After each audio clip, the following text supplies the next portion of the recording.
अकबर के टेन्योर को समझते हैं। 1542 में 15 अक्टूबर के दिन अकबर का जन्म हुआ था। जब अकबर गद्दी संभालता है 1556 में, तो अकबर की उम्र लगभग 14 वर्ष होती है। ठीक है, 1542 से आप देख लीजिए, 1556 में 14 साल का है अकबर। ठीक है, वक्त का तकाजा यह कह रहा होता है कि कलम चलानी आए या ना आए, लेकिन कलम करना आना चाहिए। यही कारण है कि अकबर की पढ़ाई लिखाई छूट जाती है और अकबर हमेशा के लिए अनपढ़ रह जाता है। यह बात बिल्कुल सही है। इतिहासकार ये हर जगह लिखते आए हैं कि अकबर को ना लिखना आता था ना पढ़ना आता था, क्योंकि 14 साल की उम्र में वक्त उसको ऐसा दिखा दिया था कि उसे तलवार चलानी आनी चाहिए। यही कारण है कि वो युद्ध नीति, राजनीति, रणनीति सीखा, लेकिन पढ़ाई नहीं कर पाया।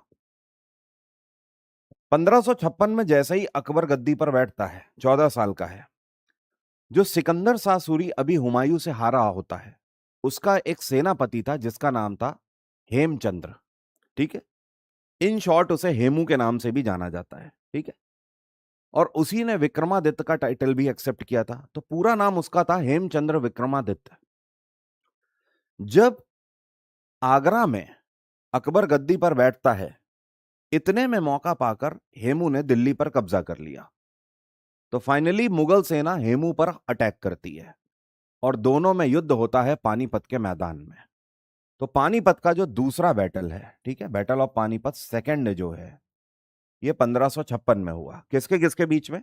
अकबर और हेमू के बीच में हुआ, जिसमें हेमू मारा जाता है और बैटल ऑफ पानीपत सेकंड को अकबर जीत लेता है।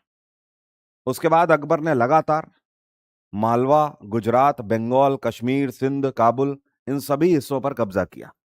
देखते ही देखते अकबर ने अपने टेन्योर पे लगभग पूरे भारत पर कब्जा किया, दक्षिण भारत छोड़कर। ठीक है, ऐसा अकबर ने क्या किया? अकबर ने एक पॉलिसी लॉन्च करी जिसको क्लस्टर मैनेजमेंट बोलते हैं आज की डेट में। क्लस्टर मैनेजमेंट का मतलब यह है कि हम सेंट्रल गवर्नमेंट की तरह काम करेंगे, बाकी सभी राज्य अपने अपने क्षेत्रों में तो काम करेंगे ही। जितने भी राजा हैं वो सब अपने प्रांतों के राजा रहेंगे, लेकिन मुगलिया सल्तनत के नीचे काम करेंगे। समय दर समय मुगल सल्तनत को टैक्स पहुंचाते रहेंगे और मुगल सल्तनत उन्हें यह गारंटी देती है कि कोई भी बाहरी भारत पे आक्रमण करेगा तो पहले मुगल सेना उससे टकराएगी। मतलब ये जो आप टैक्स देंगे वो अपनी प्रोटेक्शन के लिए टैक्स देंगे। शुरुआत में जितने भी राजपूती शासक शासक थे, उन्होंने अकबर के फरमान को फाड़ दिया था। उन्होंने सीधा बोला था कि अब ये कल का आया हुआ लड़का, ये हमारी रक्षा करेगा, हम अपनी रक्षा खुद कर सकते हैं। लेकिन वो समझ नहीं रहे थे कि मुगल सेना कितनी बड़ी है। मुगलों के सामने बैकफुट में उस टाइम पे जाने के कुछ कारण थे। पहली चीज, मुगल सेना बहुत बड़ी थी। दूसरी चीज, पैसे की कमी नहीं थी, लगातार कई युद्ध ये लड़ सकते थे क्योंकि दिल्ली पर शासन है, धन दौलत बहुत है। जबकि वहीं पर कोई दूसरा प्रांत एक छोटी भी लड़ाई अगर लड़ ले तो उसके बाद खाने के लाले पड़ने लगते थे, रसद की कमी हो जाती थी, अपने लोगों की देखभाल करने के लिए ही पैसा नहीं बचता था। तो मुगलों के पास ये पैसे वाली प्रॉब्लम भी नहीं थी। और तीसरी एक सबसे बड़ी चीज, इनके पास वॉर की मशीनरीज भी बहुत थी। इनको बारूद का यूज आता था, जबकि भारत के दूसरे जो उस टाइम पे राजपूती शासक थे, उनको उनके पास बारूद वाली टेक्निक नहीं थी। आप देखोगे ना चित्तौड़गढ़ में, जब चित्तौड़गढ़ के किले के सामने अलाउद्दीन जाके खड़ा हो जाता है तो वो बारूद से ही ढेर करने की कोशिश करता है, जबकि चित्तौड़गढ़ के पास वो था ही नहीं। और अभी तक भी राजपूतों के पास बारूद का यूज नहीं था, जबकि मुगलों के पास तोपें थी। तो इन तोपों के आगे कोई सेना खड़ी नहीं हो पा रही थी। यही कारण है कि अकबर के सामने धीमे धीमे मालवा, गुजरात, बंगाल, कश्मीर, सिंध, काबुल, इन सब ने घुटने टेक दिए, सिर्फ एक प्रांत को छोड़कर। और वो प्रांत कौन सा था? मेवाड़। और मेवाड़ के शासक कौन थे? महाराणा प्रताप। कभी घुटने नहीं टेके अकबर के आगे, मुगल सेना के आगे। और हां, एक छोटी सी सेना से 22 साल तक मुगलों को हराया है। अकबर का कहना था कि मेवाड़ चाहिए हर हालत में, क्योंकि स्ट्रैटेजिक पॉइंट ऑफ व्यू से, अगर व्यापारिक दृष्टि से हम देखें, तो दिल्ली से जो भी सामान आसानी से पश्चिम में जा सकता है, उस सामान को गुजरात के तट तक अगर हम ले आए तो यहां से पानी के जहाज से सामान कहीं पर भी जा सकता था। फारस हो गया, पास में आपका काबुल समरकंद हो गया, आगे हो गया कहीं पर भी यूरोप तक व्यापार करना है, ठीक है, या फिर नीचे हमें व्यापार करना है श्रीलंका के साथ, या हमें कहीं और इंडोनेशिया वगैरह में व्यापार करना है। अब इस रूट के आड़े में बीच में मेवाड़ आता था, तो मेवाड़ से होकर तो रास्ता निकलेगा ही। और इधर महाराणा प्रताप का कहना है कि मुगलों को अपनी सांस रहते हुए मेवाड़ की इंच मात्र जमीन पे कदम नहीं रखने दूंगा।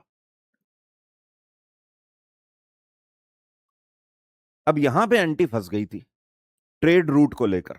मेन जो एंटी हुई थी वो ट्रेड रूट को लेकर थी।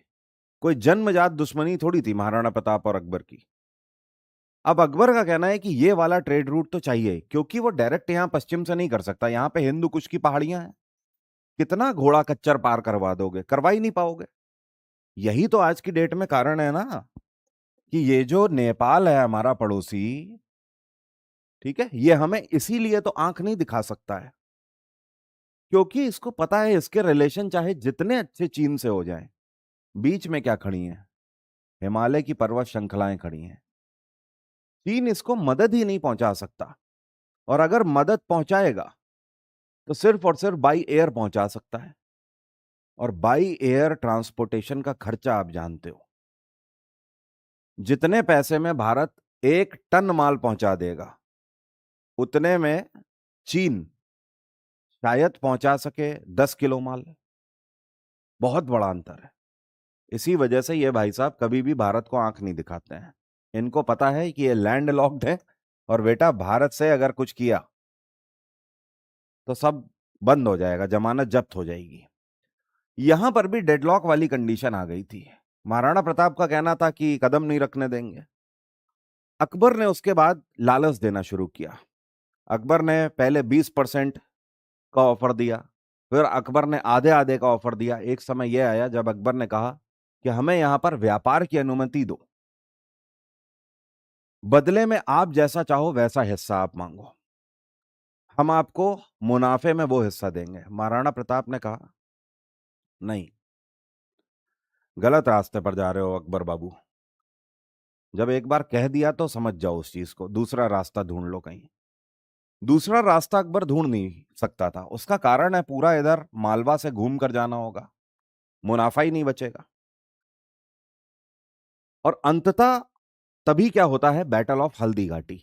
इसी का परिणाम है कि निकल के आता है आगे क्या, युद्ध होता है 1576 में, हल्दी घाटी का युद्ध।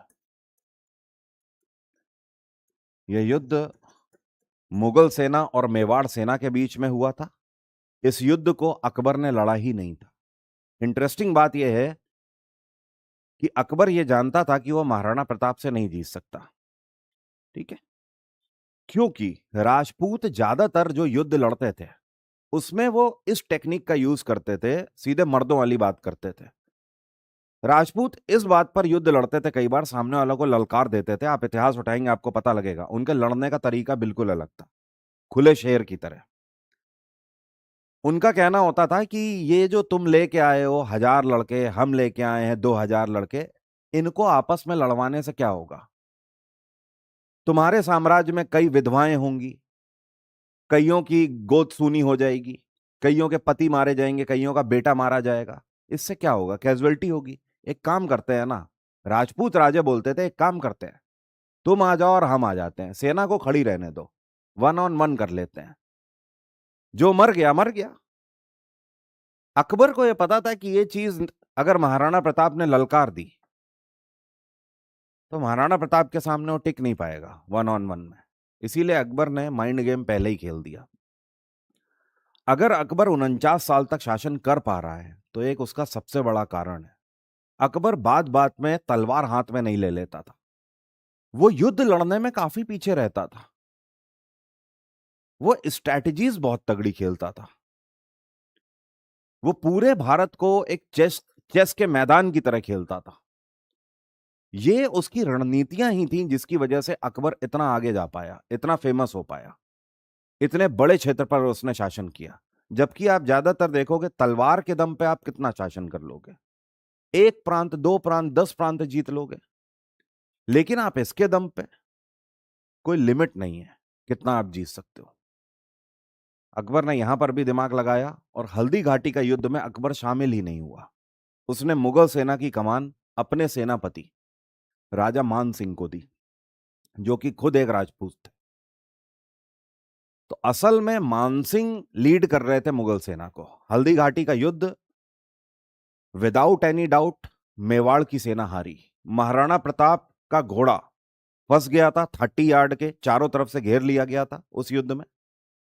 लेकिन वो घोड़ा महाराणा प्रताप का जो चेतक है, वो महाराणा प्रताप को वहां से निकाल के ले जाता है। वो एक बड़ी जंप मारता है सबके बीच से और निकाल ले जाता है। हल्दी घाटी का युद्ध 1576 में हुआ, लेकिन महाराणा प्रताप का निधन 1597 में हुआ। करीब 22 साल का ये जो समय है, इस 22 वर्षों में महाराणा प्रताप के पास तो शासन बचा नहीं मेवाड़ का। इन 22 वर्षों में महाराणा प्रताप अपनी सेना की छोटी सी टुकड़ी के साथ मेवाड़ के जंगलों में भटकते रहे।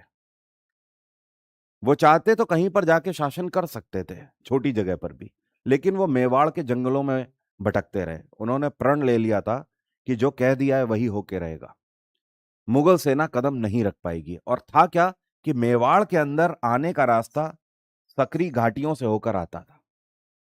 इन 22 वर्षों में जब जब भी मुगल सेना इन घाटियों से होकर मेवाड़ के अंदर घुसने की कोशिश करती थी, इन घाटियों के ऊपर जो जंगल घने हैं, वहां पे महाराणा प्रताप अपनी सेना की टुकड़ी के साथ रहते थे।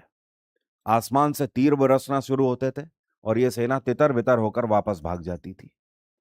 आप इतिहास से एक भी पन्ना निकाल के ले आओ तो मैं मान जाऊंगा आपको कि आपने वाकई में हिस्ट्री पढ़ी है। आप एक भी इतिहास का पन्ना लाके दिखा देना जहां पर 1576 से 97 के बीच में इस बात का प्रूफ हो कि व्यापार किया है मुगल साम्राज्य ने, अकबर ने मेवाड़ से व्यापार किया है। आप एक भी सबूत नहीं ला पाओगे। यह चीज ये दर्शाती है कि हल्दी घाटी का युद्ध भले ही मेवाड़ हारा हो, लेकिन अकबर को छठी का दूध याद दिला दिया था महाराणा प्रताप ने अगले 22 साल तक। बात आ रही है समझ? आप स्ट्रेंथ भी तो देखिए ना, एक तरफ 1 लाख की सेना है, एक तरफ केवल 20 ही हजार की सेना है। ठीक है, आगे बढ़ते हैं।